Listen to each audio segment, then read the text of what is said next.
It's important to understand the factors behind Sclerotinia. It's a very complex disease, and so we need to understand exactly what's happening in the disease cycle throughout the growing season and also over the summer months.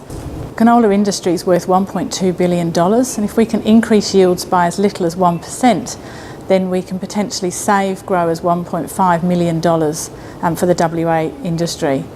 We ran trials in 2016 where we did a survey across the WA wheat belt of 82 paddocks, and we looked at the number of sclerotia that were found in stems within each of those paddocks and the percentage that we could take away if we followed harvest weed seed control guidelines of cutting at 15 centimetres.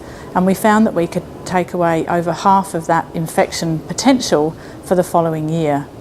We also ran trials again in 2017 looking at infection levels in 2 varieties, an open pollinated and a hybrid, at 7 sites from Greenock down to Katanning. Unfortunately, it was a very low infection year and we only got a maximum of 10% infection in any plots.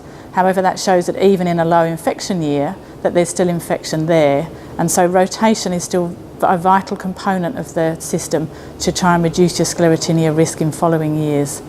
Even in those low infection years, there is still the opportunity of controlling Sclerotinia, and that fungicide isn't necessarily the only option for controlling it, that maybe some of these other factors that influence Sclerotinia may be important and give farmers another tool that they can use to manage the Sclerotinia.